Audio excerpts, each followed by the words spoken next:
लातूर जिल्हा परिषदेच्या एकूण 59 जागा होत्या। या 59 जागांवरती चुरशीची लढत होती।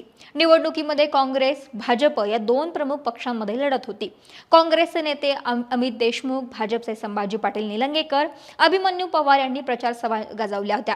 काँग्रेसच्या प्रचाराची धुरा स्वतः अमित देशमुख, धीरज देशमुख, दिलीपराव देशमुख यांनी आपल्या खांद्यावरती घेतली होती। तर भाजपकडून आमदार संभाजी पाटील निलंगेकर, रमेश अप्पा कराड, अभिमन्यू पवार यांनी मैदानात गाजवलं होतं। एकमेकांवरती आगपाखाड यावेळी करण्यात आली होती। ठेकेदारांना भाजपनं तिकीट दिल्याचा आरोप अमित देशमुख यांनी केला होता। तर आमदारच ठेकेदार असेल तर असं होणारच असा टोलाही त्यांना अभिमन्यू पवार यांनी लगावला होता। तर किती दिवस वडिलांच्या जीवावरती राजकारण करणार, जरा स्वतःच कर्तृत्वही दाखवा असा पलटवार अभिमन्यू पवार यांनी अमित देशमुख यांच्यावरती केला होता।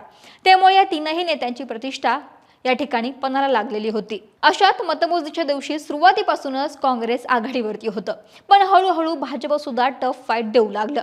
काही वेळ तर काँग्रेस आणि भाजपमध्ये सेम जागांवरती होतं, मात्र शेवटी आकडेवारी समोर आली आणि यात 59 जागांपैकी काँग्रेस 23 ठिकाणी, भाजप 18, शिंदेची शिवसेना 1 ठिकाणी, राष्ट्रवादी काँग्रेस अजित पवार 12, ठाकरे गट 1, शरद पवार राष्ट्रवादी 1, मनसे 1 आणि अपक्ष 2 असा निकाल समोर आला। आणि अशा प्रकारे काँग्रेस 23 जागांसह सगळ्यात मोठा पक्ष लातूरमध्ये ठरला।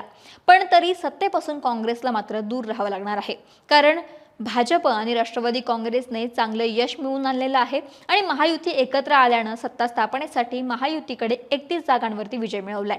तर काँग्रेस आपल्या मित्रपक्षांसोबत मिळून 25 जागा होतात, त्यात मनसे आणि अपक्ष जरी सोबत आलं तरी 28 जागा येऊ शकतात। आता जिल्हा परिषदेमध्ये सत्तेसाठी 30 सदस्यांचं संख्याबळ आवश्यक आहे, त्यामुळे सत्तेचा आकडा महायुतीनं आधीच पार केलेला आहे। त्यामुळे सत्तेपासून काँग्रेसला दूर राहावं लागणार असं बोललं जाते। त्यामुळे महायुती जिल्हा परिषदेचा कारभार आपल्या हाती घेऊ शकते।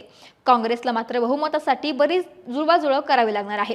काँग्रेसने ठाकरे सेना, राष्ट्रवादी काँग्रेस, शरदचंद्र पवार पक्ष, वंचित आघाडी आणि इतर 3 सदस्यांना जरी आपल्याकडे वळवलं तरी त्यांना बहुमताचा आकडा गाठता येणार नाहीये। गेल्या वर्षी जिल्हा परिषदेवरती काँग्रेसची सत्ता होती, यावेळी मात्र महायुतीतील 3 घटक पक्ष मिळून काँग्रेसला रोखण्यामध्ये यशस्वी होताना दिसत आहेत। पण राजकारणामध्ये कधीही काहीही होऊ शकतं, त्यामुळे लातूरचं चित्रही बदलू शकतं असं बोललं जाते, अशी शक्यता वर्तवली जाते। कारण याआधीही महापालिकेला लातूरकरांनी दाखवून दिलं की इथं काँग्रेसचीच हवा आहे, कारण विलासराव देशमुख यांना मानणारा लातूरकर काँग्रेसलाच प्राधान्य देत असतो। त्यामुळे काय होतंय हे पाहावं लागेल।